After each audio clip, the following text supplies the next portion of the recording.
Yeah, the countdown hasn't started on the YouTube.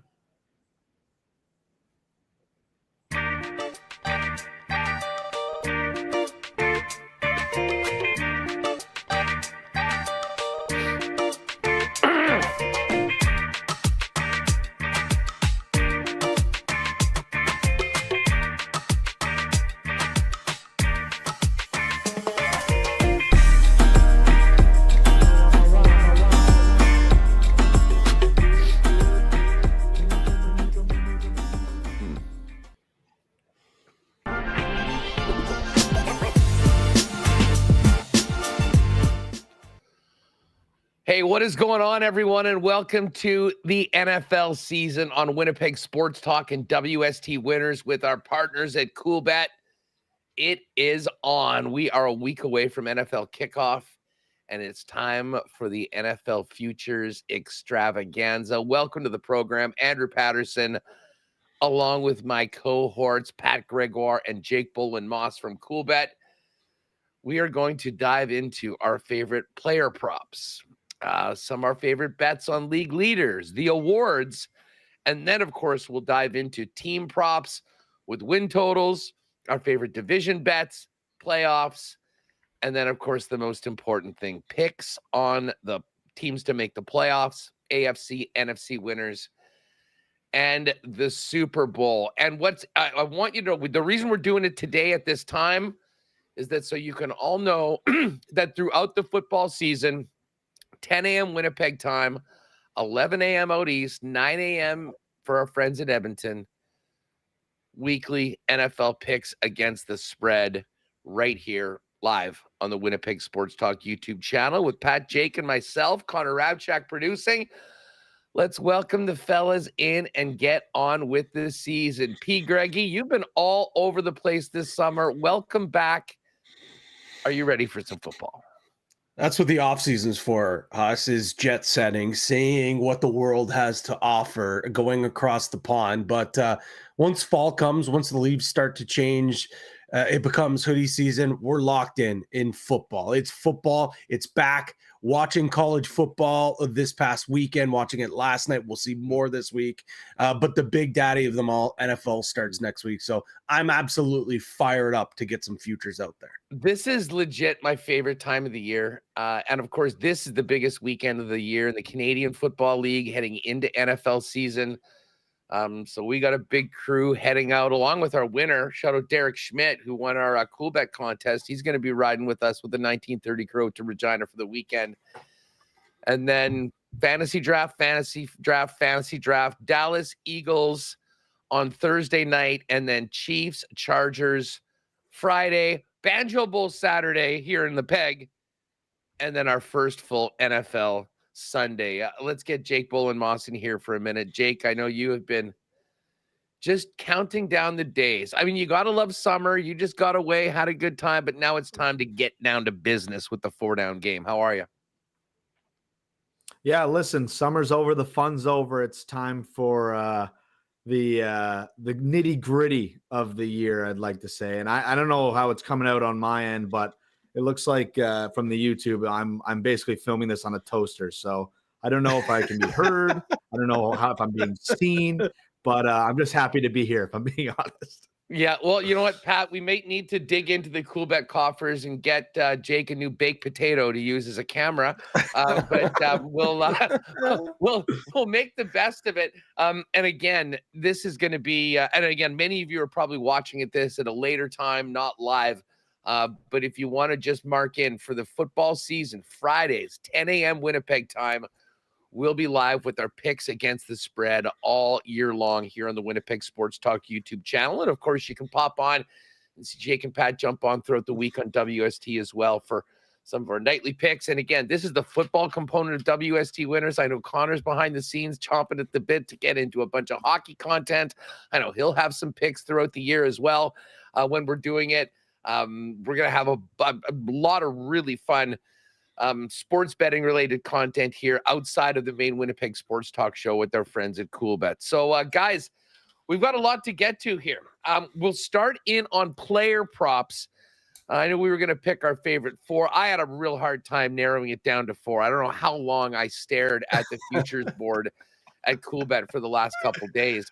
And actually, just before we get into it, we should mention and not sort of bury the lead of what happened yesterday. How about them Cowboys? Jerry Jones trades Micah Parsons. It was kind of funny because I had a real busy day yesterday. I wanted to lock in all my bets afterwards. And it's almost as soon as the show ended, this news broke. I spent half an hour on the internet just getting reaction. Then I went over to make my futures bets. And of course, Pat, this is such a big deal. It took everything off the board for a good 45 minutes or an hour as everything needed to be recalculated, with the Packers getting arguably one of the best defensive players in the NFL.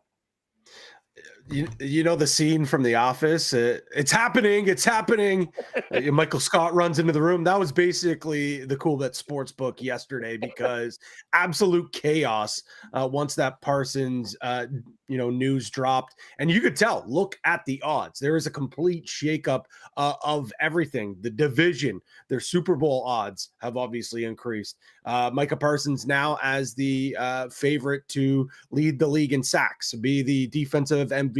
So the board has been completely shaken up. This is just peak Jerry Jones. When the spotlight goes off him, when they go off the Cowboys, his Netflix show wasn't enough. He had to shake things up, finally making that move, shipping Micah Parsons, or Michael Parsons, as he likes to say, out to Green Bay. He still has no idea what his name is. Jake, just before we dive into the player props, so we'll get to the divisions later on. To me, NFC North, one of the most interesting, maybe the deepest, right there with the AFC West. Does that trade change at all your thoughts on that division and what the Packers might be capable of this year? Oh, absolutely. I think the Packers are primed right now for a great run at the division title. I mean, the Lions have a really tough schedule this season. I'm not too sold on JJ McCarthy and the Vikings just yet. You know, Jordan Love has a few more years under his belt, and they pick up a good receiver in the draft as well, and Matthew Golden. So a lot of the stuff I just talked about, I'm sure will come into my picks here later on. All right, well, let's dive in. And this is probably the biggest section.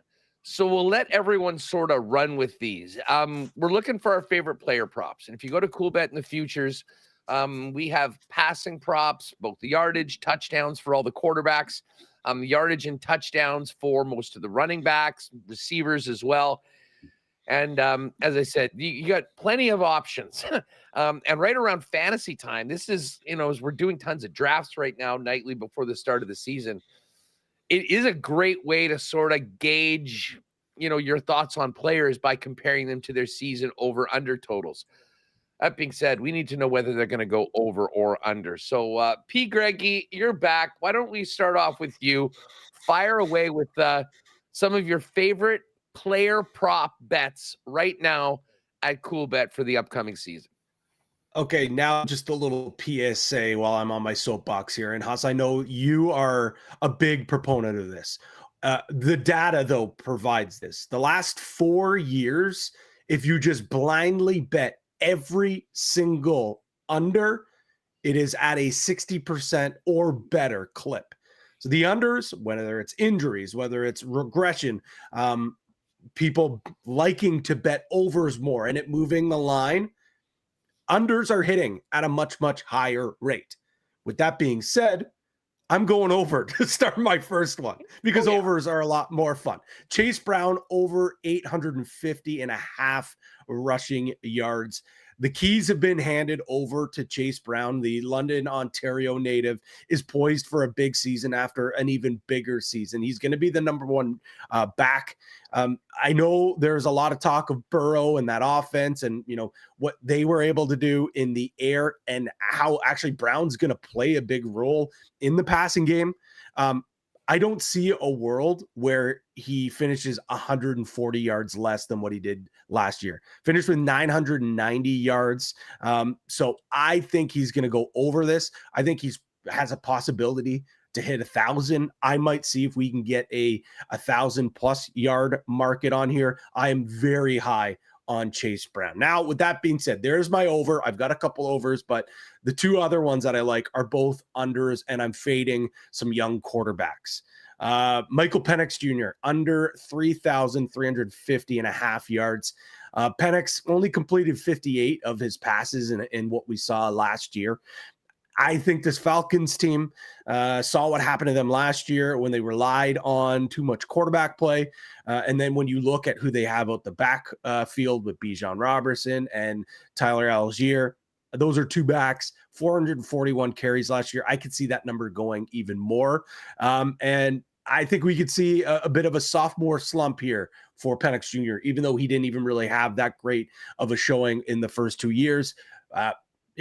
Kirk Cousins, friend of the program, still on that bench. I would not be surprised if we see Kirk Cousins take over this team at some point.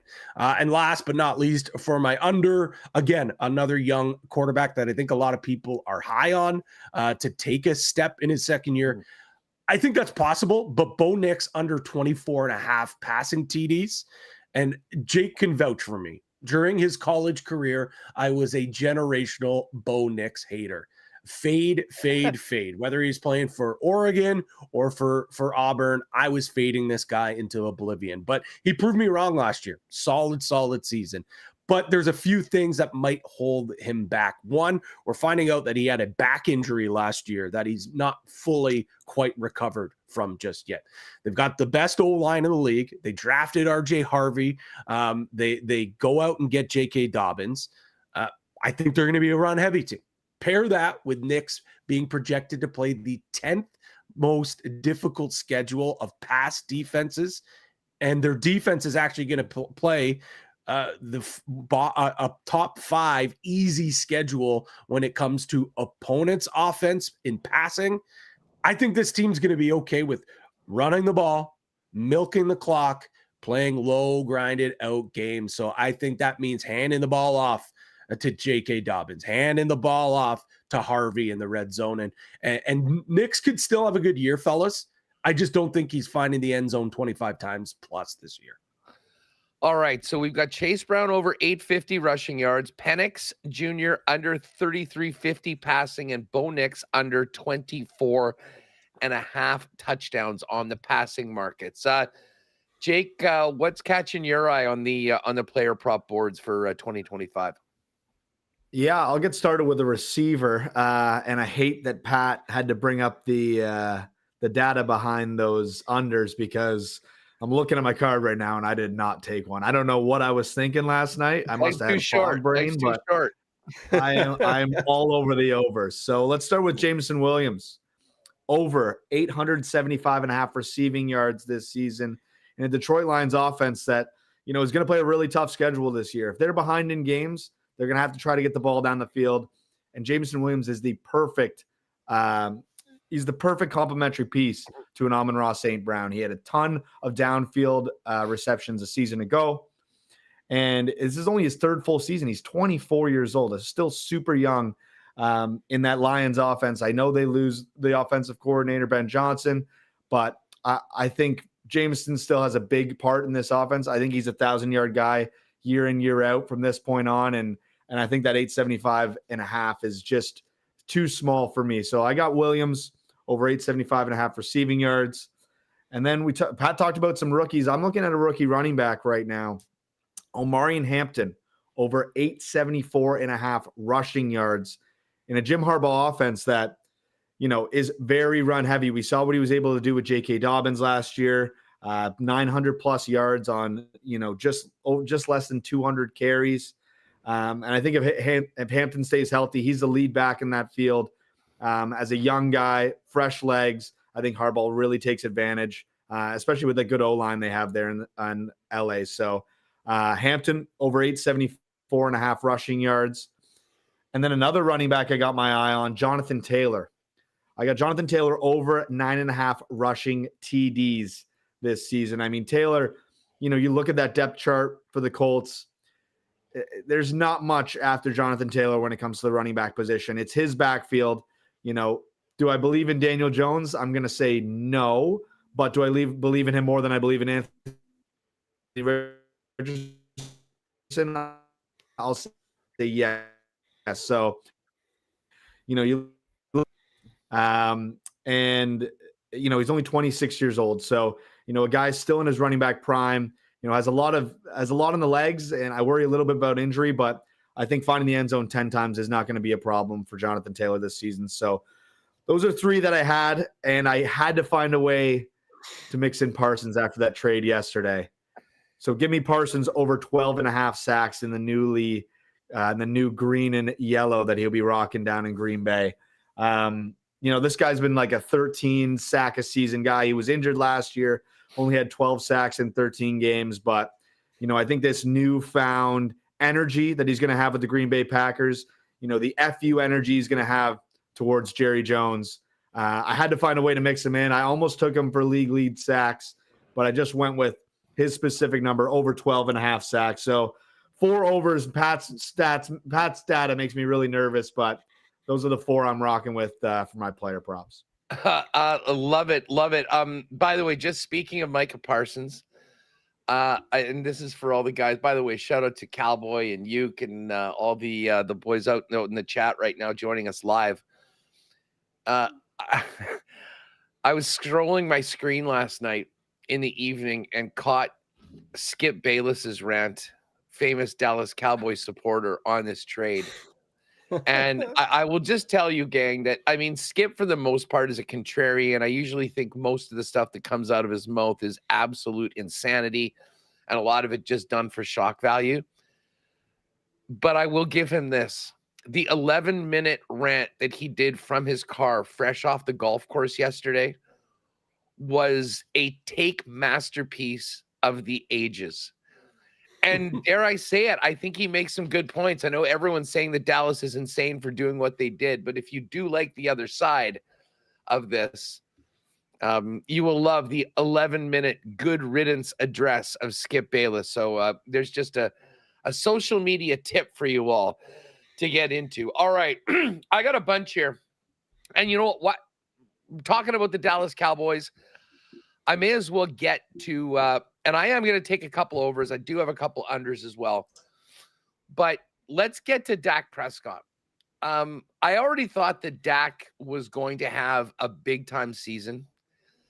The loss of Parsons and what this does to the Dallas defense is going to significantly, I think, increase the fantasy value of Dallas offensive players and the Dallas Cowboys. Like, do I think they're going to be good? No, not really. Their win total, I think, is 7.5, and that to me is about right. But here's the thing. The Dallas Cowboys defense, when Micah Parsons was off the field, was at the bottom of the NFL rankings. Now, Jerry said that they're going to need to stop the run, and that's part of what they did with the return from Green Bay, getting the big guy in the middle. But there's no way you can argue that this makes the Dallas Cowboys defense better, which just puts more on the offense to stay in games. And heck, even if they're not going to win games, garbage time counts in these bets in fantasy. Dak Prescott, if he can stay healthy, and like anytime you're betting an over, there's this huge asterisk, and that's part of the reason why you can get got not by a bad pick, but by bad luck. But in Dak's 2 full seasons that he's played, he's had 36 and 37 touchdowns. His number's 26.5. Even money to the over, plus 100. I've seen a ton of projections that have CeeDee Lamb being the number 1 overall fantasy receiver this year. They've added in George Pickens. They have a bunch of no-names at the running back position right now. So to me, this is going to be on Dak to earn his money. And this offense, while the team might not be great, the offense, I think, will be. It's all going to be on Dak.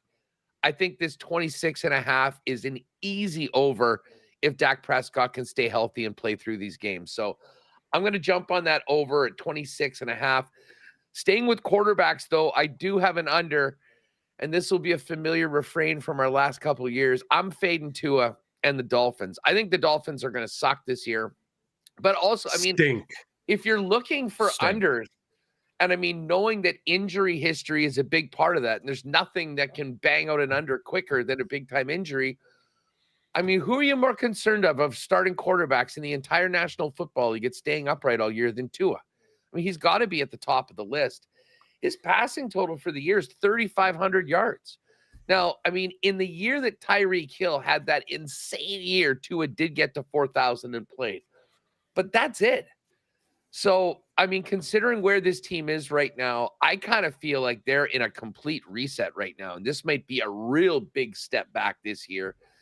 And if that's the case, there could be a time where they don't even play Tua just out of precaution. So anyways, Tua under 3,500 and a half yards at -110 is another one that I really like. I'm going over to the rushing. I've got 2 rushing ones, actually. I will take the under on Tyrone Tracy Jr. rushing yards for the season, 825 and a half. Now, he actually was quite productive when he got into the lineup at the end of last season. He certainly isn't the goal line guy. They seem to go with Devin Singletary. But by the end of the season, he had sort of grabbed that job. Now, here's the thing for Tracy. They've got Cam Scatterbo, who is that basically, a bowling ball of a running back, I think from ASU, that's come out. Now, in the first couple of weeks of the season, I'm sure it'll be Tracy. But I do think that they're going to really be going as a 3-headed monster, I think, as much as anything. And if anyone grabs this job and starts getting more playing time as the season goes on, it's going to be the rookie. So I don't feel Tracy is established enough yet. And here's the other thing. I think that with the improvement in the quarterback room, whether it is Russie, if it's Jameis, they'll be throwing all day. There might be a bunch of picks, but I don't think they focus on the run game as much. And then, of course, if Jackson Dart gets in there at some point, I think at that point, they kind of turn things over to the young players. I think Scatterbo naturally would play more, and Dart can run. Dart can absolutely run, which probably takes a chip away. So if you're fading a running back that's at least a day one starter, Tracy with the Giants under 825 is the other one. For an over that I do love is Tony Pollard.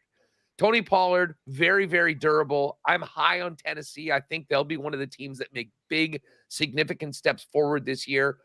They've got a rookie quarterback. They're going to rely on the run game. Pollard, maybe one of the safest fantasy picks that there is this year. And again, this is just contingent on him playing the games. Probably only needs 13 or 14 really to get over 850.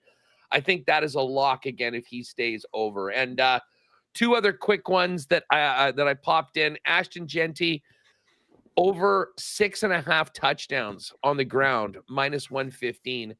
I'm not sure if he gets the gaudy numbers that everyone's expecting him to get. I do think, though, he is such a beast and tough to tackle, in short yardage. I think the Raiders will lean on him in and around the red zone and the goal line. He's the only guy there. They used their first-round pick on him. He'll get plenty of opportunities, so I do like the over 6.5. And I'm not forgetting about Patrick Mahomes. Well, I'll talk more Chiefs a little later on, but this is going to be back to the future for the Kansas City Chiefs. They've been incredibly conservative the last couple years. Andy Reid has said himself that they're going to be airing it out more this year. Mahomes' numbers in the preseason, and the Chiefs played their starters a lot more than many of the other teams. They were all business in the preseason. His average length of pass was around 11 yards. The last couple seasons in the regular season, it's been around 6. So that's big for Mahomes. He's got a much better complement of receivers, even with Rashee Rice being out. Mahomes' touchdown total is 27.5. I mean, with the exception of last year, Mahomes, he's thrown 50 in a season before. He has 40s. To get to 30, I think, is an automatic this year, especially knowing that Rashee Rice will be available from week 7 through. So Mahomes over 27.5 touchdowns at -110 is another one that I really like. But my favorite ones, Dak over touchdowns, Tua under yards, and Tracy under yards as well, and Tony Pollard over the 850 on the ground. And I should before. Yeah. Oh, sorry. Go ahead. I just want to say I want to throw one out there. I know I went under heavy as well. You brought up the Raiders, and I know it kind of goes against what you have here, but I still think it can hit. Brock Bowers, 4.5 touchdowns. That's his total. 5. That's all he needs. Crazy. Like, that's insane to me. That is absolutely insane to me. I'm hitting that hard. I've already hit it hard. I was hitting it, expecting it to bump up. The line has not moved. I don't know what's going on here. If this is a rat line, if I'm eating the cheese, I'm eating the cheese. I'm taking it. Brock Bowers, 5 touchdowns. The dude could probably get 7 or 8. Yeah. Oh, one more other that I forgot that I'll just throw in. Speaking of rookies, I do love Tetro and McMillan and Carolina. His number is over 800 at Coolbet. I've seen other places that have had it higher, 825, 850. To be honest, I don't think it matters. I'm really high on Bryce Young. I think they'll have plenty of opportunity to continue moving forward under the Canales offense and Bryce had a good second half of the season after seemingly being on his way out of the league earlier on. And now they trade Adam Thielen. So this is going to be, target city for McMillan all season long. He's another bet, and he's another guy that I think you can draft and play in fantasy as well. All right, let's get to some league leaders. If you head over to Coolbet in the futures department, you can click on the league leaders tab. You've got options for the most rushing yards, the most sacks, the most receiving yards, and the most passing yards. And, when I make picks in this, there's a couple ones that you might just say, hey, the guy that's the favorite is an absolute lock. Other times it's fun maybe to look at a guy that you think has a chance to do it that has a really good number and is a nice value play. So you can play these in other ways. We kind of wanted to get our favorite 2 or 3 league leader bets. Patty, I'll throw it back to you. Where are you going with the board for the league leaders for the 2025 season? Yeah, there's a few chalky ones that I like, and you know what? I probably won't bet them. So I decided to go with a couple of longer shots. They're not crazy long. I was actually kind of surprised on this number. Malik Neighbors to lead the league in receiving yards, 12-1. In his rookie season, 170 targets, 109 receptions, over 1,200 yards. Really great numbers as a rookie. But the one thing that popped out to me was his average yards per reception, only 11. Kind of crazy when you think of that. But then you remember, oh yeah, Danny Dimes, Mr. Noodle Arm was his quarterback. So for me, I think when you look at this, whether it's Russie, like you mentioned, Jackson Dart maybe gets an opportunity, or Winston, they're gonna air it out a lot more. I think we're gonna see more splash plays from Neighbors, where we saw him like what he did at LSU. So for him to lead the league in reception yards at 12-1, I really like that number. And I won't spend too much on this because you talked about it already. But Dak Prescott, 12-1 to lead the league in passing yards is a no-brainer for me. A lot of garbage time. They're going to be chasing it a lot. The big thing, though, that I like about this is they add George Pickens, and it allows CeeDee Lamb to go back to the slot. That's where he's most effective. So I love, and I hate saying this, but I love Prescott to lead the league in passing yards at 12-1.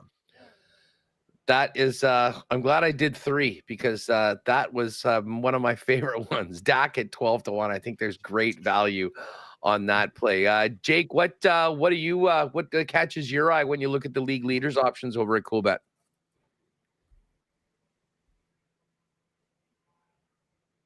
I think we've got a slow connection on Jake right now. Maybe I'll dive into this one and we'll see whether Jake can have a better connection in just a couple seconds. Listen, Pat, you nailed it. Right off the bat with Dak. Like I said, am I buying the Cowboys? Yeah, I stayed away from. Hell no. The passing yards one. Jake, I don't know if you can, but I do have one. Yeah. You know what, Jake, if you can just reconnect and come back in. And then I'll run on these ones. Patty and I will do it for a minute while Jake does that. But anyways, Dak at 12-1. If you look at the passing yards, Joe Burrow's the favorite at plus 550. You've got Mahomes, Brock Purdy, which surprises me, especially considering the state of the Niners wide receiver room right now. I know. Is surprising. Although I guess CMC is going to get plenty of opportunities himself. And Jared Goff. And then you've got this group at 12-1, which is CJ Stroud and Dak Prescott. I mean, to me, just based on the scenario and the situation that the Cowboys find themselves in, already a team that need to really lean on their offense. To me, the best value play on the board, something that could absolutely happen to me, is Dak Prescott at 12-1 on the passing yards. As far as most receiving yards, I think I'm going to go with the favorite in this one, and Jamar Chase, because I think we're still getting a great number on him at 6-1. Like, this is not a short number like Barkley is at plus 250 for the rushing yards. I mean, Chase went over 1,700 yards last year. I think that the Bengals offense is going to be in a very similar predicament as they were last year. Now, great, they got Trey Hendrickson signed again, but this is a team that's going to beat you 42-38. So Joe Burrow is going to be slinging it all year long. I mean, to me, there's a reason why he's the favorite in the most passing yards and could absolutely do that. He's got both his big weapons back in T. Higgins and Jamar Chase. And the fact that Higgins is there doesn't worry me because they have to respect him too, which makes Jamar Chase that much more of a dangerous player. So, I mean, Jefferson's at 9-1. You got Nico Collins and Puka. Malik Neighbors, as you mentioned, at 12.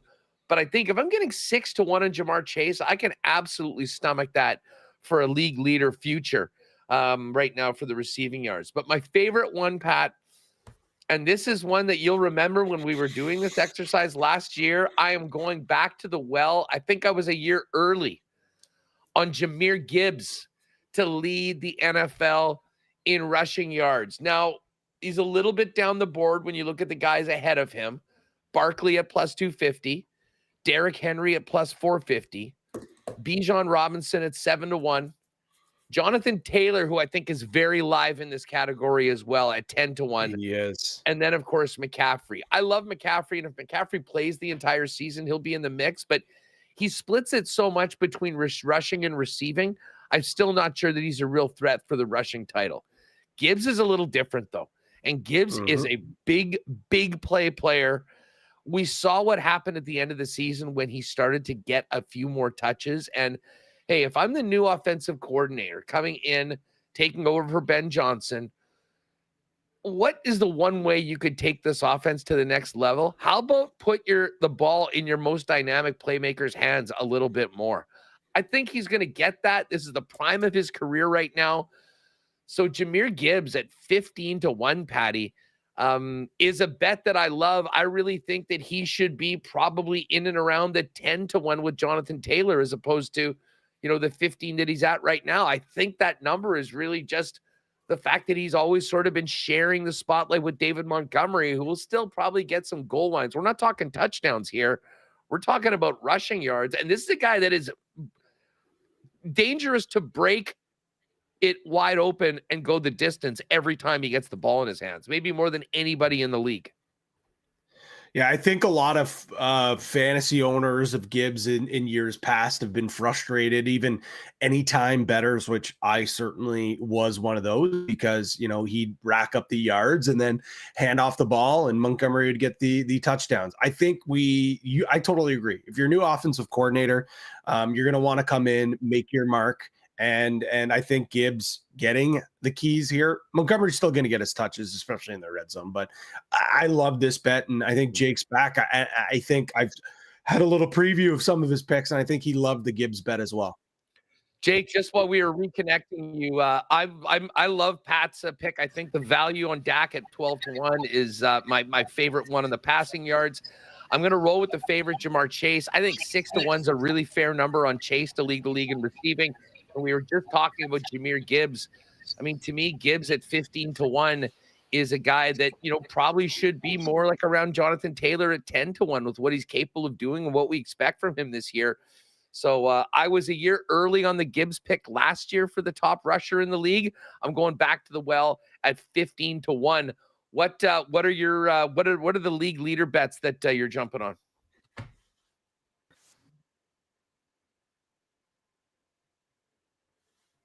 Oh, wait, we got you muted here. Connor, is that on our end?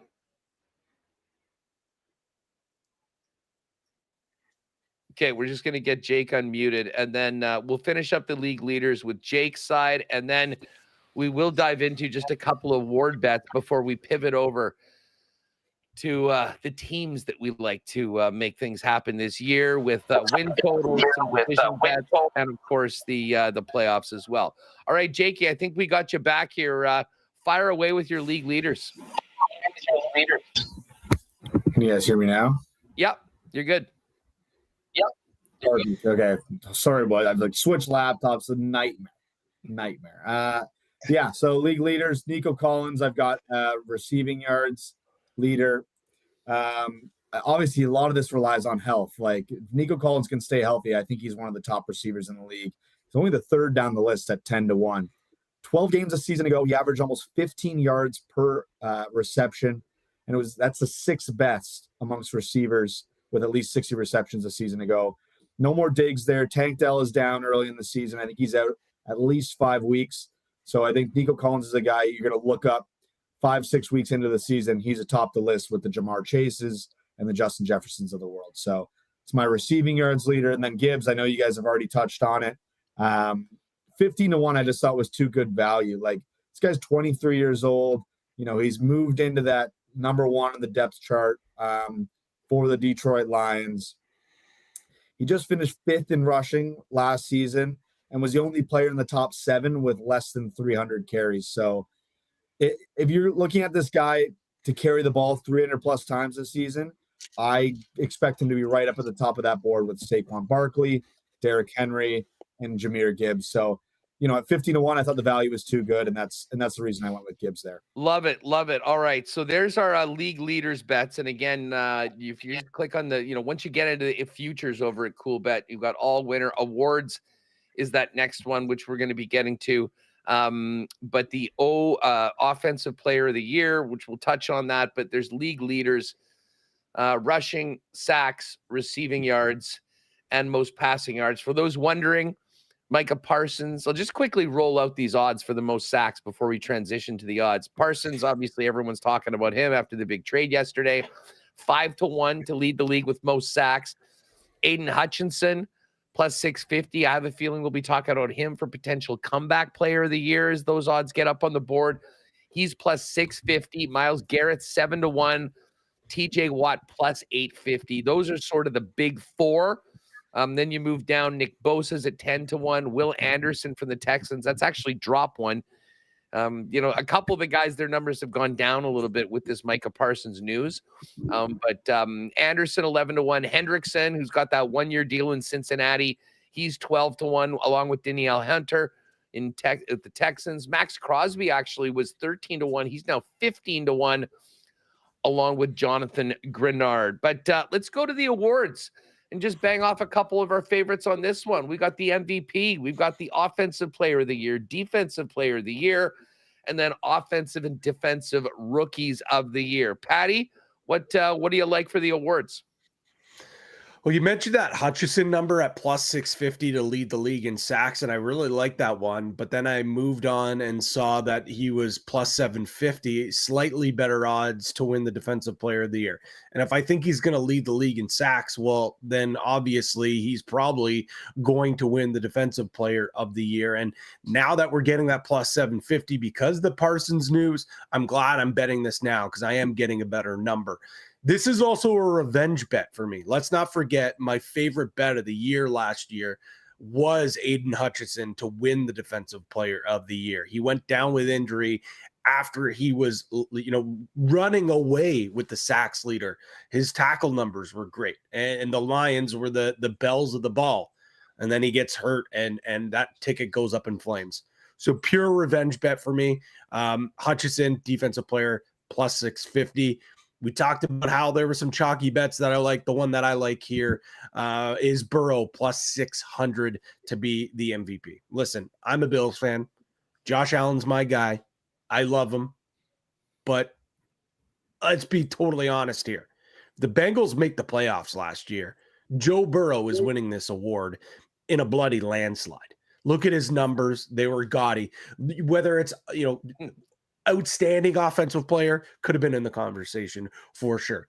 But the fact of the matter is he nearly dragged that team into the playoffs. They were dead. They were dead to rights. And Burrow dragged that team almost into a playoff spot. All this team has to do is make the playoffs, just hand this guy the award. Plus 600, you probably want better value on it, but I don't care.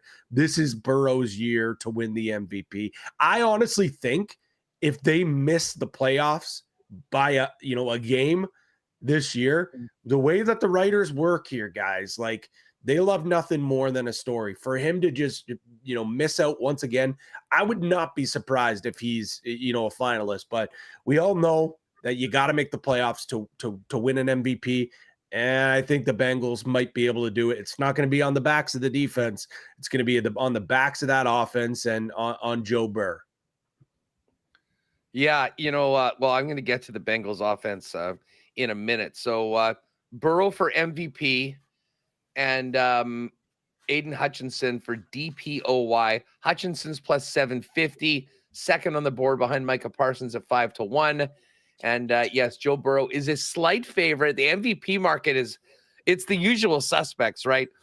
Lamar's minus 550, and then Allen, Burrow, and Mahomes all 6-1. It's kind of funny. You could basically bet each one of those guys and have essentially about like a plus 190 bet on the MVP to come from that group. Maybe that's a prop that we just, get up. One of those four guys to win. Probably pretty safe money. Jaden Daniels, Justin Herbert, Jalen Hurts, Jordan Love, Stroud, and Purdy next up on the board. Really a quarterback award if there ever was one. Jake, what about you for the awards? What's catching your eye on the board? Yeah, I should have known this was coming. I also have Burrow MVP on my card. And just like Patty said, it kind of almost feels like it's his year. Last year he had the unreal stats. Obviously, them not making the playoffs is probably the reason he didn't end up winning it, and Josh gets it. Mahomes has his MVPs. Lamar has his. Josh just got his. Feels like it's Burrow's turn. So don't need to dive too deep into that. Patty already kind of laid it out.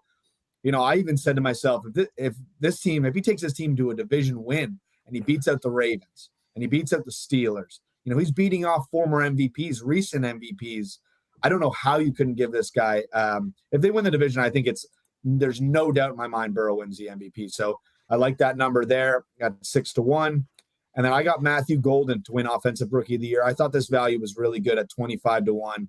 This is probably going to be, the number 1A, 1B guy alongside Jaden Reed in Green Bay. And, we saw what Green Bay's done on the defensive side of the ball. I think they can win a lot of football games. And if Matthew Golden has a big piece of that puzzle, then I think he's going to be, right up there with the top Rookie of the Year. So that 25-1 number might not get any better than it is right now. So I got Golden to win Offensive Rookie of the Year for the Green Bay Packers, 25-1. Amazing number on Golden, to be honest with you. That one really nice. Listen, I didn't even click to go down that far. I mean, he's got the same number as Shadur Sanders to win. And you're right. And here's the thing with Jaden Reed. Many of you have probably been noticing he's probably lasting a little longer than he should in your fantasy drafts. He's got some foot problem. They say he's going to wait till after the season for surgery. It's a nightmare when you're thinking about picking him for your team. And I think that's going to just give more opportunity to Golden. I'll quickly get into my awards. I'm going to listen. I'm with you on Burrow. It's so funny you mentioned that he probably wins it last year if he makes the playoffs. For you CFL fans, Joe Burrow is Bo Levi Mitchell from last year. I mean, basically, running away with the statistical numbers of the quarterbacks, but the team sucked and you didn't make the playoffs and people couldn't stomach voting you for MVP when you weren't around for the playoffs. The Bengals offense is going to be absolutely legit. I'm not going to take Joe for the MVP, but these two things are certainly not mutually exclusive. I am going to take Jamar Chase, though, for the Offensive Player of the Year. And much like you said, it's sort of Joe Burrow's time or maybe his turn. If Barkley doesn't have a historic season last year, Jamar Chase's nearly 1,800-yard season with, I believe, 14 TDs is a number that probably wins it most years. People are going to be paying attention to this Cincinnati offense. He is the top dog. He's the number one player in fantasy. And I do think that he also will get the benefit of the doubt for a guy that had probably a season worthy of winning it last year if he goes and does it again. So Chase is plus 750 for the offensive player of the year, tied at the top of the board with Saquon Barkley. I think it's his turn this year. And as far as offensive rookie of the year goes, listen, I'm really high on Cam Ward. I think Ward is going to be, I'm not going to say Jaden Daniels, but I think he'll have a lot of Daniels in him. I don't think that they're going to turn it around and make the playoff this year, but I think you'll see a team that goes from the bottom of the standings to being very competitive on a weekly basis. And Cam Ward is going to be a huge part of that. He's at 4-1, just behind Ashton Gianti. So, I mean, I think if I'm just looking to make a safe play, I'm going to go Cam Ward, but I will go down the board for a bit of a long shot that I'm going to sprinkle on. And that's Tyler Warren of the Indianapolis Colts. I fell in love with this guy at Penn State last year. I was dreaming of the Chiefs finding a way to draft him and have him be the heir apparent to Travis Kelce. He went off the board, ironically, the second tight end. I mean, the Bears took Colston Loveland first, but I think Tyler Warren is going to be like a dynamic receiver playing in the slot. Danny Dimes, the one thing you can give Danny Dimes a lot of heat for some of the things that he's done in the past. He's a pretty accurate quarterback when he's got the time to make his throws. And to me, you're going to have Pittman, but I think Warren is going to be the 1A, 1B option all season long.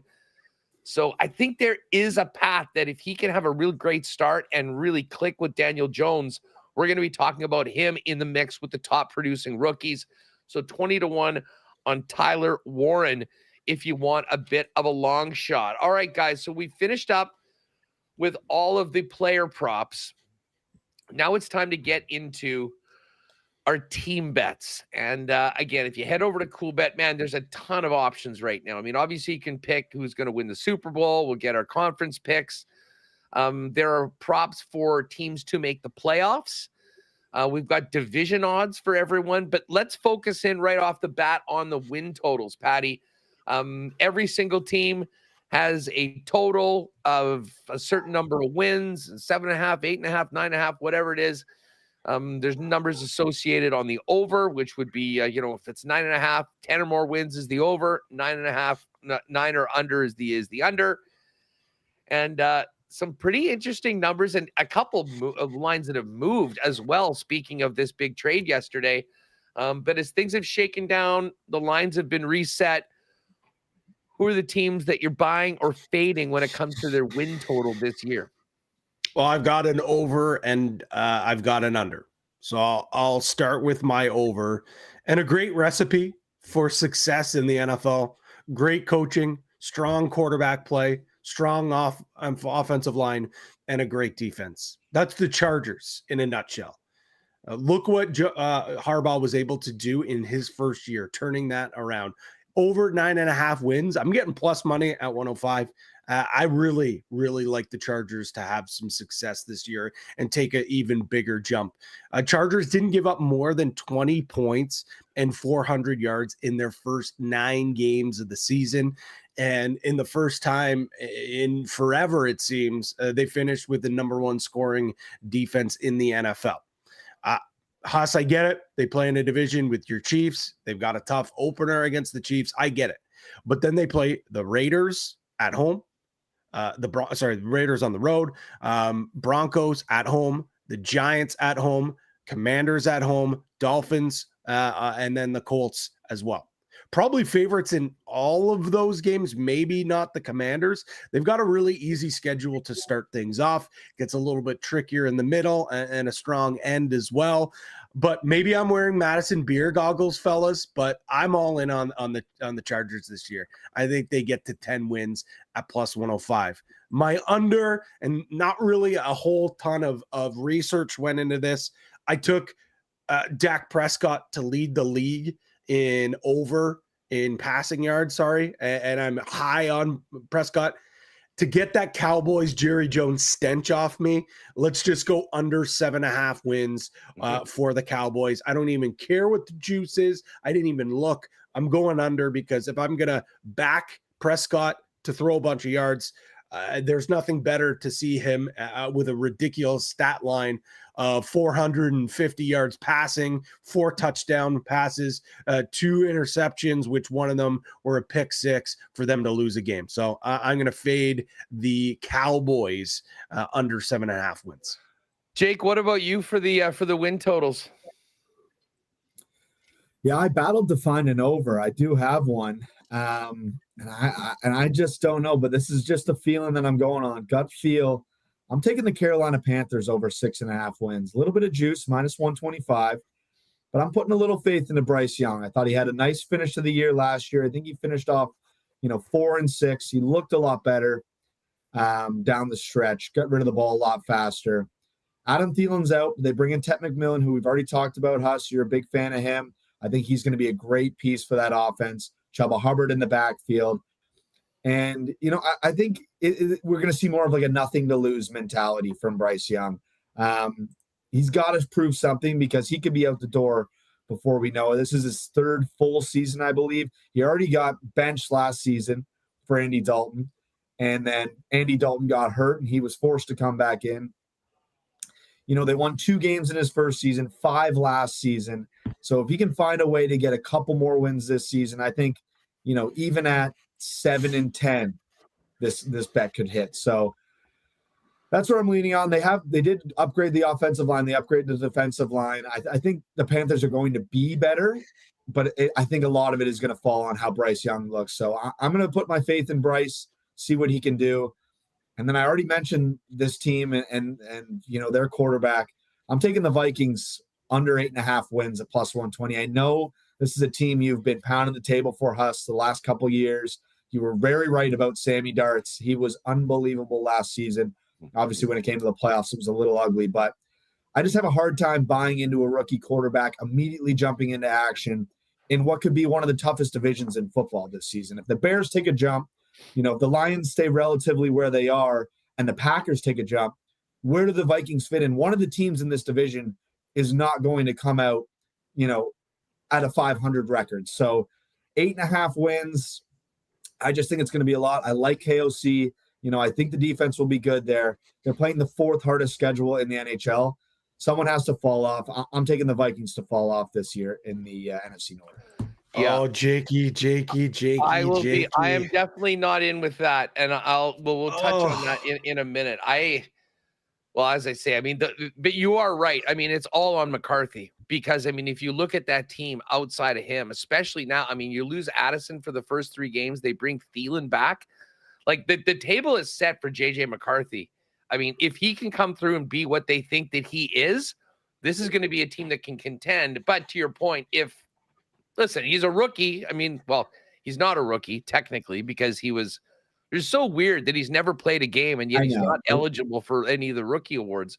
I was looking for that, but we'll get to Minnesota in a minute. Pat, it's interesting that you took the Chargers at over 9.5. I look at this division and I realize, you've got 3 really good teams, and even the Raiders probably should be a bit better with Geno Smith and Pete Carroll there, and the addition of Genty. I think there's still a clear number 4 in this team, in this division.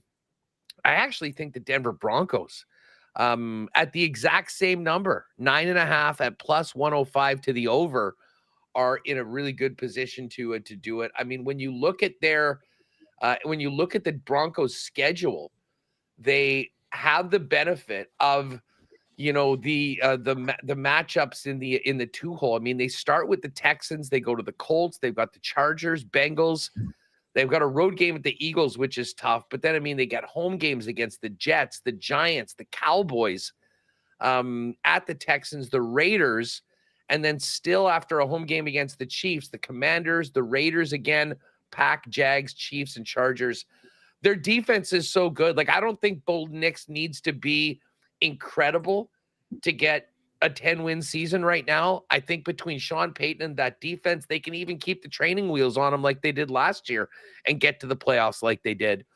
So, to me, Denver's defense is just such a great unit. I think they're going to win a bunch of games on the back of that. And at +105, I love, as a Chiefs guy, I love the fact that it's a plus number on this over as much as I think it's going to hit. Which shows that maybe it'll be more in and around the 9-win total. But I think there's some money to be made on Denver at plus money. And then the team that I think I like the most, if I was going to make one over bet, this is the team, and it's the Atlanta Falcons. The Falcons total is 7.5. Now, it is juiced to the over at minus 135, but frankly, I think it should be. I mean, their schedule, when you combine the weak division that they play in right now with 2 games against the Saints, which you can pretty much say guaranteed wins right now. The Panthers, while I do think are going to be better, certainly they'll be favored in that. Other game, this is the second half of their season. And the first half of the season includes like home to the Bucs. You got a road game against the Panthers, home to the Commanders. They do have a couple tough games, Bills, Niners. But they go Dolphins, Patriots, Colts, Panthers, Saints, Jets, Seahawks, Bucs, Cardinals, Rams, and who knows what that's up at the Rams by then. I mean, if things go south with Stafford. And then the final game of the season against the Saints. I'll be mentioning Atlanta again in a couple of these other segments, but to me, Atlanta at over 7.5, definitely my favorite win total on the board. I'm high on the Falcons this year. And to be honest, I'm sort of fading the Tampa Bay Buccaneers. Like, I know they won this division 4 years in a row. That says more about the incompetence of the other 3 teams than Tampa Bay, to be honest with you, as cool as the Baker Mayfield story has been. So give me Atlanta over 7.5. And then, Pat, you'll get a kick out of this. I just have to do this. It's the annual, I mean, what are we going to do? Not bet the Steelers to have a winning record? Pittsburgh's over 8.5, minus 105 to the over. Aaron Rodgers, like, whatever you want to say about Aaron Rodgers, he's going to be a significant uptick from what they had the last couple years. I think he's going to have a huge chip on his shoulder. And I'll tell you what, we haven't heard a damn thing out of Pittsburgh Steelers training camp this year. It has been the exact opposite of what it was with the Jets and before. And listen, I think Mike Tomlin said, yeah, we want you to come in and play, but shut the hell up. Let's focus on winning football games. And to Aaron Rodgers' credit, he has done that. I mean, since he showed up there in Latrobe, we have not heard anything from them. And I'll tell you what, you got TJ Watt back. He's signed. That defense is right there at the top of the league. They just find ways to win. So Pittsburgh 9-8, over 500 again. I mean, death taxes and Mike Tomlin finding a way for a mediocre winning record. Give me the Pittsburgh Steelers over 8.5 wins. You can also check out the division bets, and I'll just quickly run through these as far as the favorites. And then we can sort of get to, our favorite, and this could be one that you think is a lock at a shorter number, or maybe just a number that you think's really very much live that it plays well. Bills are the favorites in the AFC East at minus 333. The Ravens in the North at minus 154. AFC South is actually the shortest number for a favorite. The Texans over the Jags, Colts, and Titans, minus 115. And then you got the Kansas City Chiefs looking to make it, I think, 10 in a row with the AFC West. Chiefs are minus 125. In the NFC, the favorites are the Philadelphia Eagles at minus 165. Tampa, minus 115. The NFC West is the only division with a plus money favorite. I mean, it's really tight. The Niners plus 150, Rams plus 175, Seattle and Arizona at plus 475. And this is new. If we did this yesterday morning, we would have been mentioning a different team. But after the Parsons trade, the Green Bay Packers are plus 150 favorites to win the division. The Lions are 2-1. The Vikings, who opened at 4-1, went to 3-1. They're back at now plus 350. And the Bears have gone from 5-1 to 6-1. So the Packers right now the favorite in the NFC North at plus 150. Pat, what are your best bets for the divisions? This is the one that I actually probably dislike the most. I just think when you look at some of those division winners, I mean, the Bills minus 330, I think it's a foregone conclusion there. I think when you look at the AFC North, like there's certainly some value on there, but Ravens certainly hold a stranglehold in that division. The Chiefs minus 125, the Eagles, NFC East, a minus 165.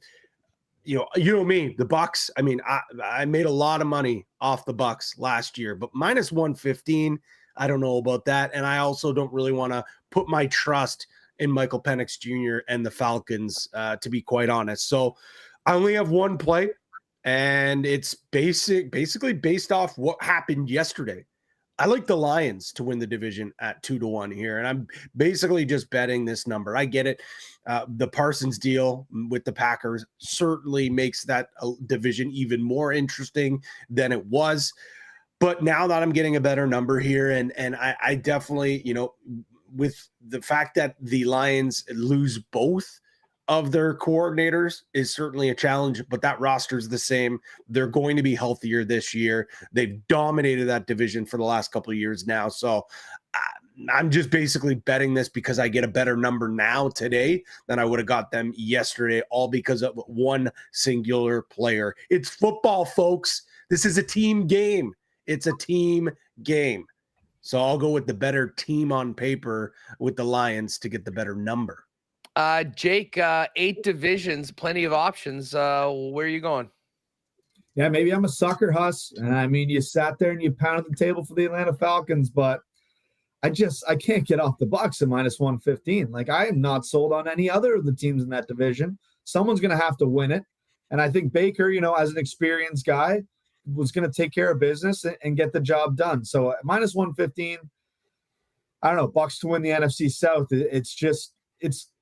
Maybe I'm the sucker. Maybe I'm taking the cheese because you can't sell me on one of those other teams. I'm not sold on Penix and the Falcons. I know they got some great talent there, but I'm not really sold on. We know the Saints are crap, so we don't have to worry about them. And then the Panthers, I know I already said over 6.5, but I don't think the Panthers are going to get enough wins to win this division. So, at 10 wins, is that going to do it? You look at the win totals, like you mentioned, Huss, Falcons are 7.5. Bucks are set at 9.5.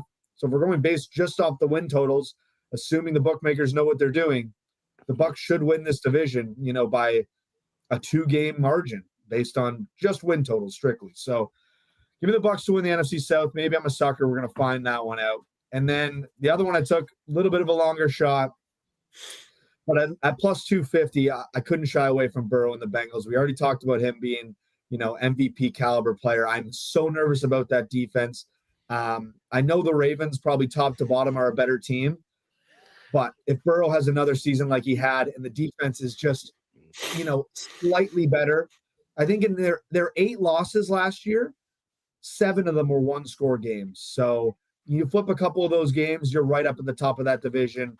And if Burrow's going to win the MVP, I think going and winning the AFC North goes a long way in terms of winning the MVP. So winning that division at plus 250, I thought the number was nice. So I got the Bengals, AFC North. All right. Well, you know what? This is fun. It's always good to have conflicting viewpoints because I am rolling with the Atlanta Falcons at plus 225 in the NFC South. I mean, and here's the thing, and I get there's concern about Penix.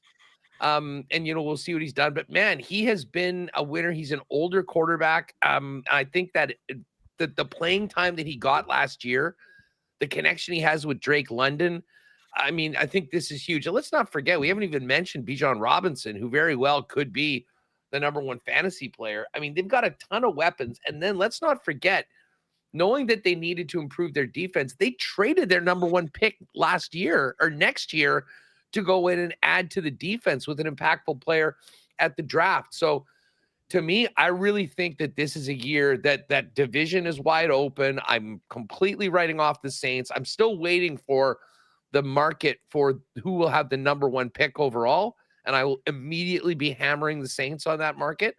But to me, it plus 225 compared to Tampa's minus 115. I mean, I get where those win totals are. I mean, I think that this is going to come down to a team probably winning the division at 9-8, maybe 10-7 if things go well.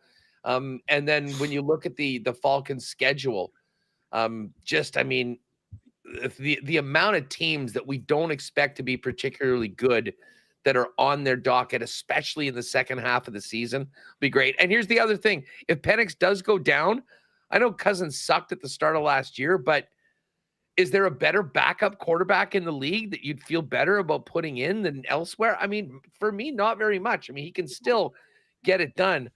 So I love Atlanta. I think there's great value on them at minus 225. I mean, there's a couple locks to me.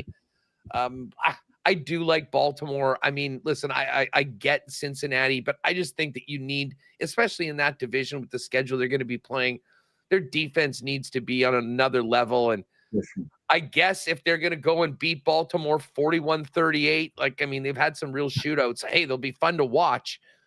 But I think I still lean Baltimore at minus 154. And you know what's funny? You know, when you look at the Bills at minus 333, I'm kind of surprised the Eagles number is only minus 165. I think the season that the Commanders had last year is the biggest factor in that. I don't expect a lot from the Cowboys. I do think the Giants will be better this year. I'm not hitting them at 18-1 to win the NFC North. So Philly at minus 165 is a pretty safe bet. I will say this, and I know that everyone is all over Green Bay right now, and Pat, you're on Detroit, but there is absolutely a path for the Vikings to win the NFC North. And again, it's all on JJ. You cannot quit the Vikings, man. No, well, listen, they went 14-3 last year. I mean, Sammy Darnold, though. Sammy Darnold, but you got KOC. You got KOC. You got KOC. So the quarterback whisper, man. I want to see it. I want to see it before I believe it, and then I'll believe it. Jake, I am a perennial Michigan hater, but JJ McCarthy, the guy is a winner. He is a winner, and he's with KOC, and that's all that changed. I'm buying. Like, again, I know I'm betting on the Lions to win that division. I just think you'd be crazy just like, oh no, Sammy Darts is leaving. Like, it doesn't matter, man. KOC could have you under center, and this is a playoff team. Well, let's not go that far. But I will say this: coming in his first start, I mean, rarely in recent NFL history will you see a quarterback, a first rounder, you know, picked as high as he was, coming into a situation where the table is set with the weapons that he has, with the defense that he has, and with the coach that has time after time after time put his quarterback in a situation to be their best and get the most out of him. So listen, it might not happen this year to win the division, but this is going to be a competitive football team. And the only thing that could really stop them, I think, from being a playoff team is JJ McCarthy being just not ready for prime time. And if that happens, that's one of those things. Again, this is a kind of a little more fun bet. I do think there's a reason why it's plus 350 and they're third on the board, but I do like the Minnesota Vikings to be very much in the mix. Although I think a lot of people are thinking it's a 2-horse race now, especially with Micah Parsons going to the Packers. Patty, let's hit some. Sorry to cut you off. You mentioned the first overall pick market. We do have a most losses market. Regular season most losses, which I think is the same thing. And it is. 3 teams are at the top: Browns, Giants, and Saints, all at 4-1 most losses. What is that under? So if you go to the winner tab, actually, it's under the winner tab. Oh, winner for most loses and most losses. Excellent. Oh, okay, perfect. I don't know how I missed that. Saints, give it to me. 4-1. They're going to be horrible. Yeah, I think that makes a lot they're of going to be they might be the worst football team ever. Like, I think we're on goose egg watch with this Saints team.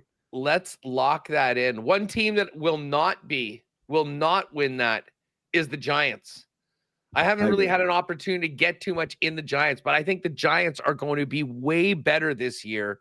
We'll see what happens with the quarterback. I mean, how long Russ can hang on to the job. If they win, I guess they'll do that. At some point, Dart's going to come in. We didn't mention Abdul Carter. He's the runaway leader, plus 185 to be Defensive Player of the Year. I think he's going to be a real game changer for them. So I actually am high on the Giants.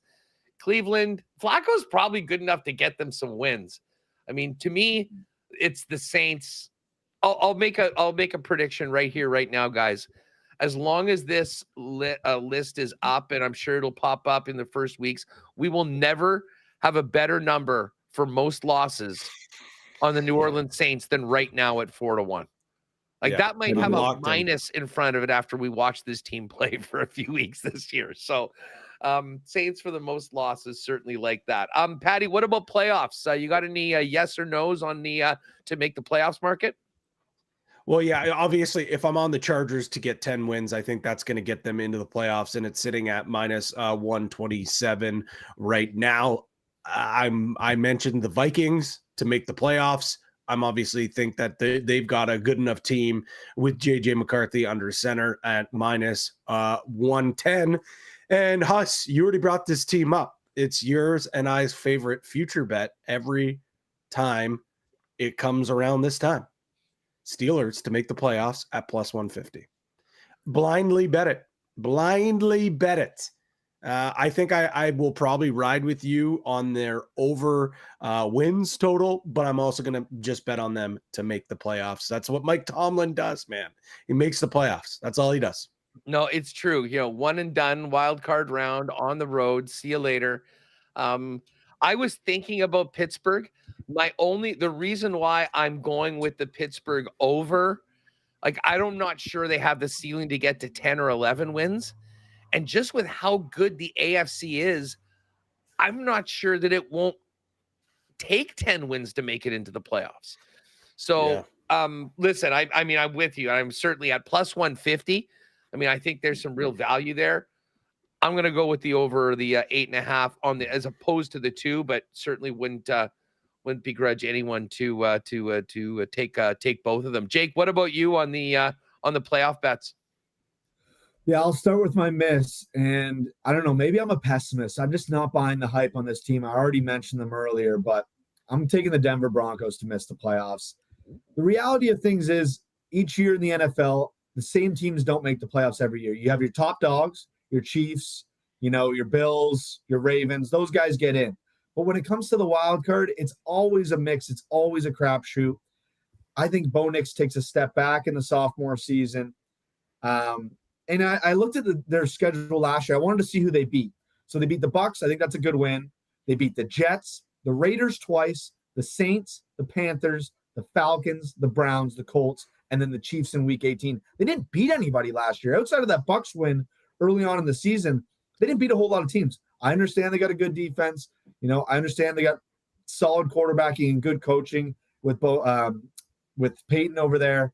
I'm just not buying in on the Broncos, so I'm taking them to miss at minus 110. And then the team to replace them, because of course I have to find a way to mix in my football team into the bets. Patriots to make the playoffs plus 175. They got a winner, the coach. I am super nervous about the O-line once again. They did upgrade the offensive line a little bit in the draft with Will Campbell, but I couldn't shy away from the value. Mike Vrabel wins football games. I think his career coaching record, 54-45, wasn't as good as I thought it was, but the last couple seasons in Tennessee were a bit ugly. I think Drake May takes a step up, even though I just said Bo Nix is taking a sophomore slump.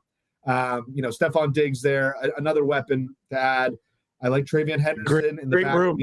Great guy in the room for sure. I think enough, Pat. I think the offense is going to be better. I think the defense is absolutely going to be better.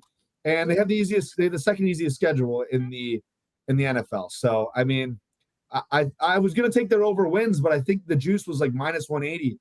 So I was like, you know what? I'll just take them to make the playoffs. Take some value at plus 175. Yeah, I was just about to say we didn't really mention the Patriots, but bettors are high on New England to be much better this year. Win total 7.5. They're not much worse. Yeah, worse. It's going to be bad.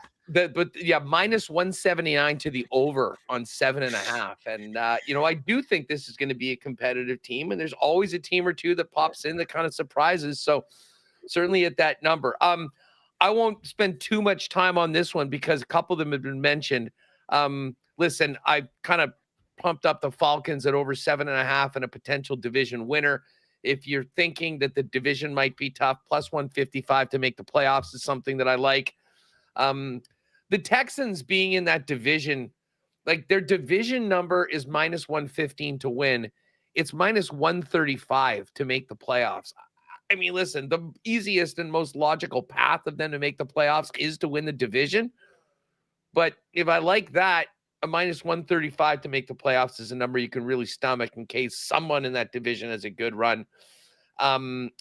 The Vikings at -110, Pat, you mentioned. I'm on that on a yes. And if you're looking at another team, like who's a team that can come kind of seemingly out of nowhere and potentially make the playoffs, I'm giving a long look to Seattle at +165. We saw what Darts did last year with the Vikings. Obviously, it's going to be a lot on his head, but people seem to be sort of writing them off. I think their defense is legit. You've got a two-headed monster in the backfield with Charbonnet. JSN's really good.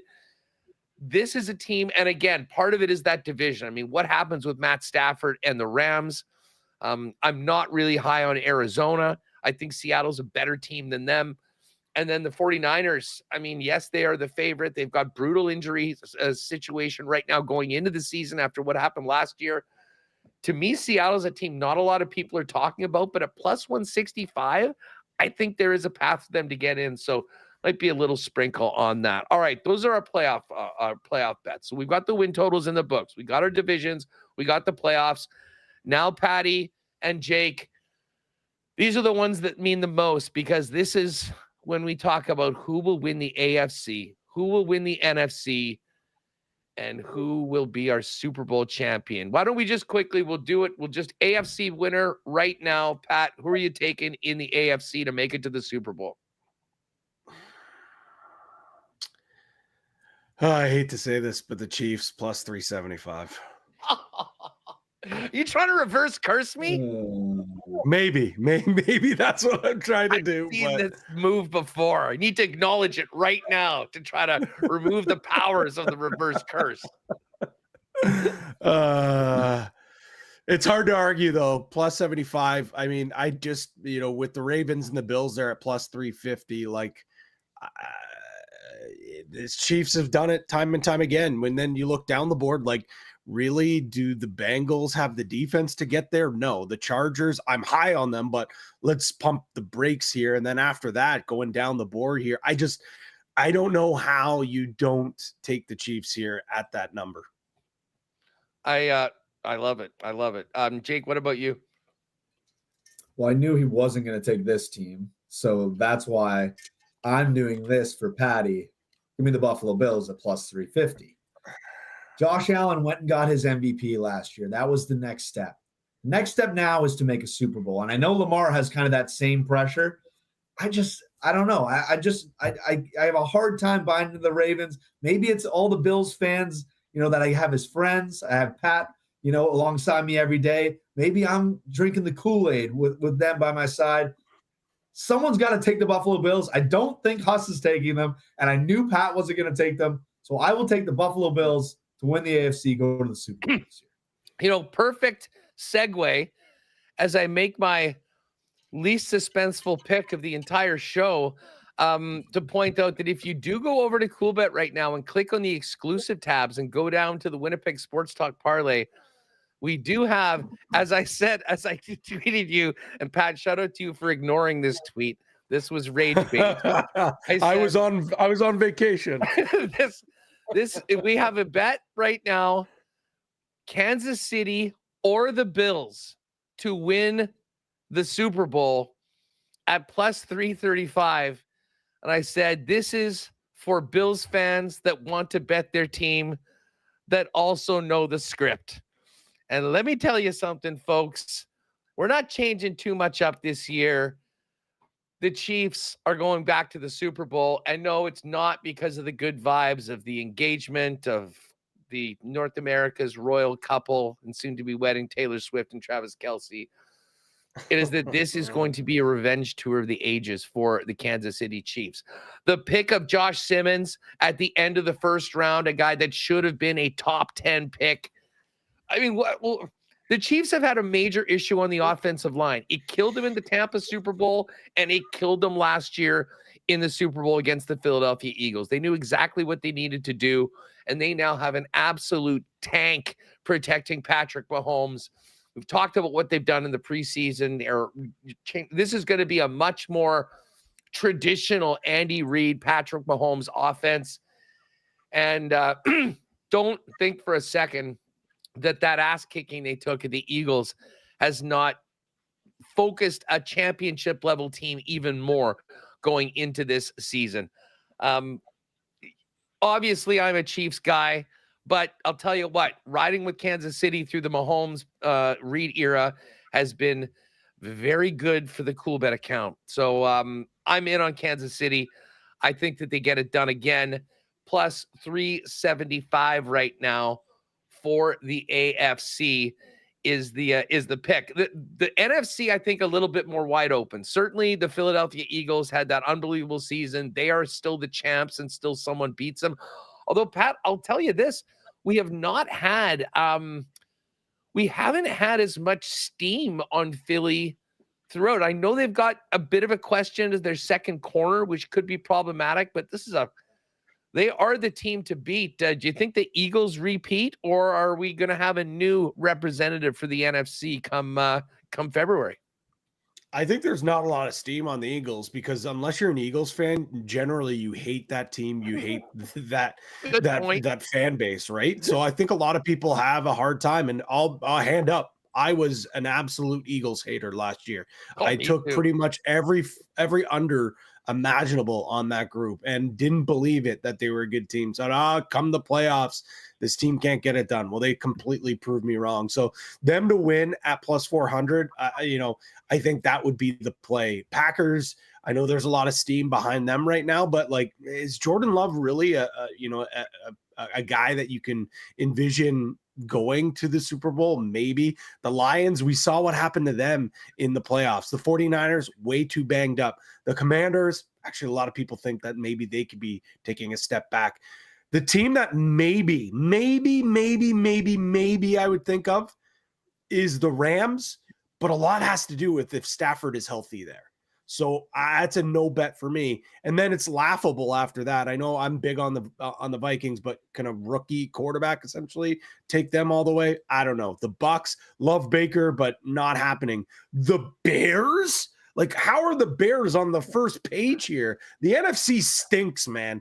It is a terrible conference. The AFC, I could talk myself into 5 or 6 teams that could go all the way. I'm having a hard time picking 2 here. So I'll go with the easy answer and go with the Eagles at 4-1. Jake, what about you? Yeah, I don't disagree with Pat. It wasn't the team I picked, but I picked this team more for value than I did for, the reality of things. I'm rolling with the Niners and Connor's Niners. I'd already told him, they have the easiest schedule, across the entire NFL this season. So I'm expecting them to pick up some wins. They got to stay healthy, which is going to be the hardest thing for this team. Ayuk's already out. McCaffrey's going to start the season, but he was supposed to start the season last year, and 90 minutes before kickoff, he actually wasn't going to go. And then all of a sudden he was out for, 6 weeks and came back and whatever. Kittle can't stay healthy. So, I do worry about the health of this team, but with Kyle Shanahan at the helm, I still trust that he can coach this team up. In a lot of easy games this year, they find a way to win the division, maybe get the number 1 seed, over the Eagles, and their path becomes a lot easier. So I'm going to take the Niners for the value at 9-1, but I have a hard time disagreeing with Pat. It does feel like the Eagles conference to lose. I mean, hey, they are the team to beat as we go into the season. We all know how things can change. And just a quick note on the Niners. I mean, their season was nuked last year by the McCaffrey injury and everything else they went through. I know they're without Deebo Samuel. And listen, they've got a lot of questions about that receiving core right now. If they can get through these next 6 weeks and be healthier in the second half of the season they've been before, they're absolutely live. I mean, a fully stocked San Francisco team can play with anybody in the NFC on any Sunday. And that's the biggest one to me. I'm sort of with you.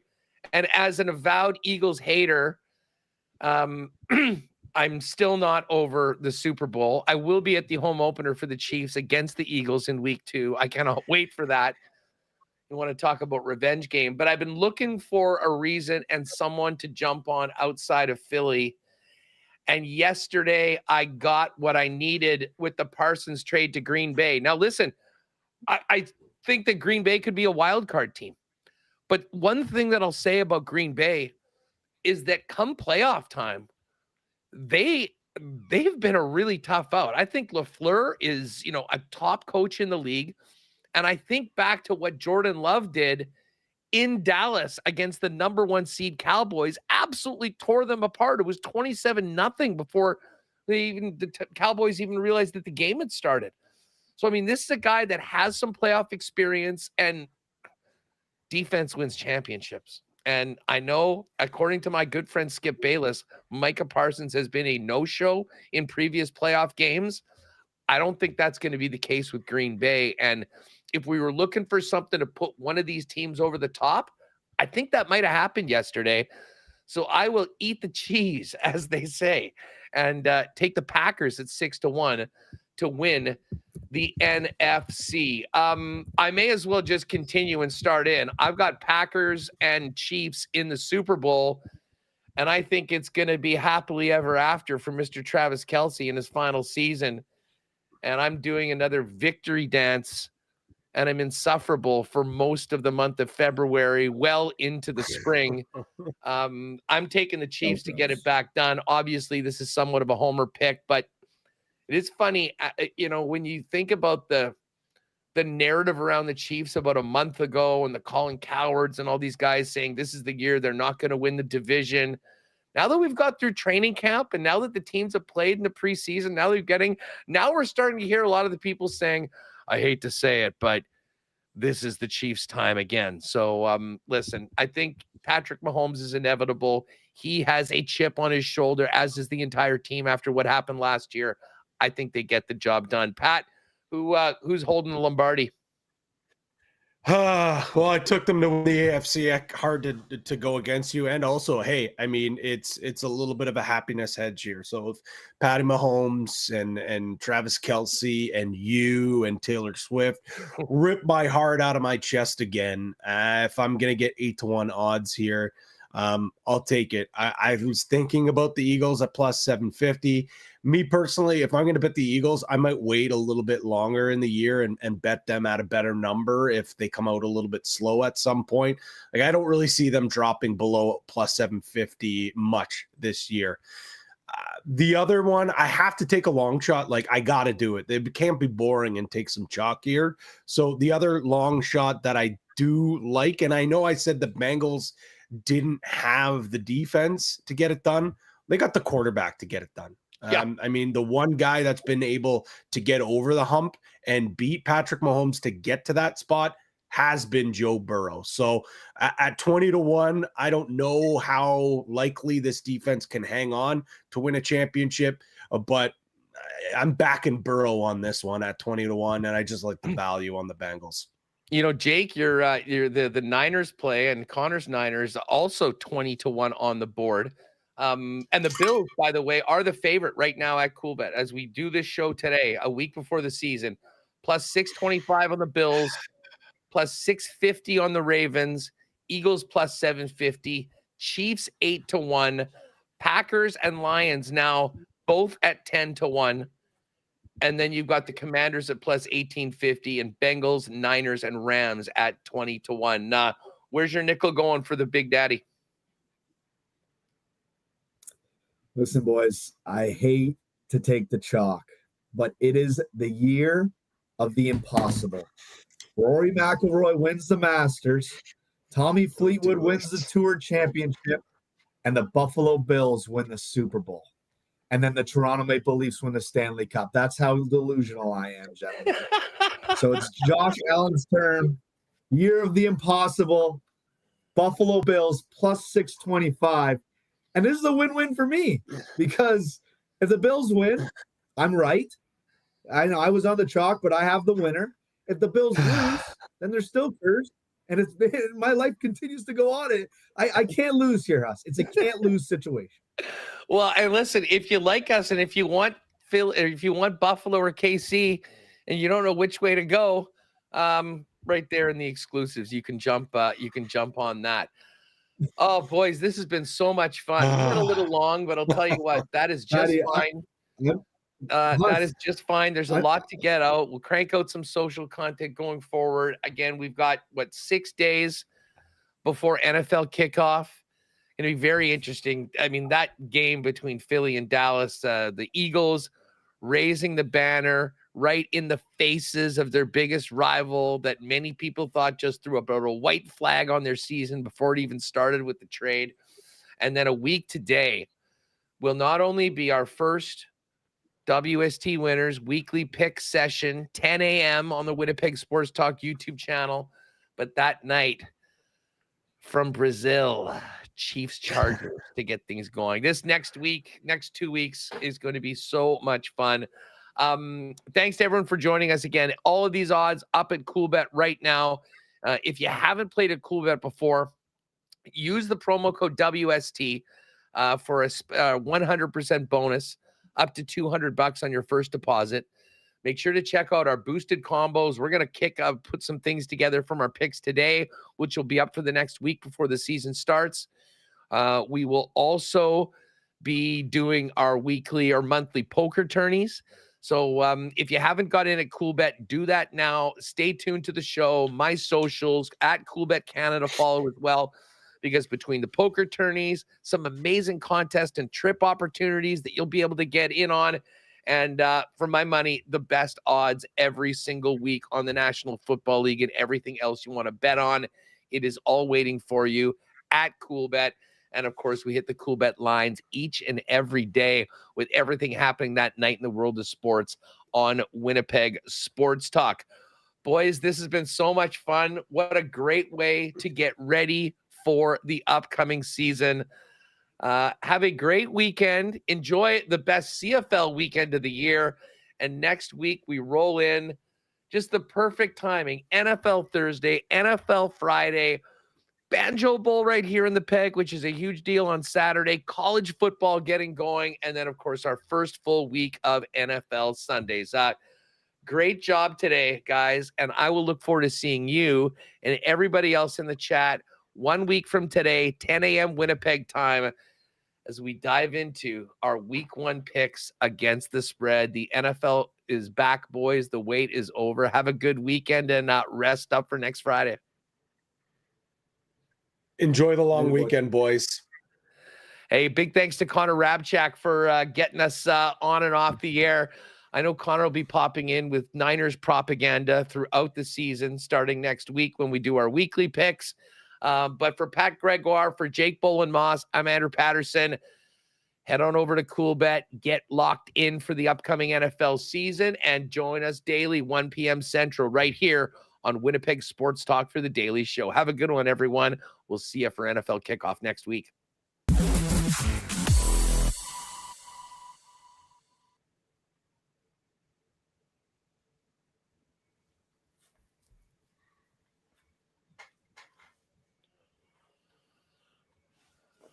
All right.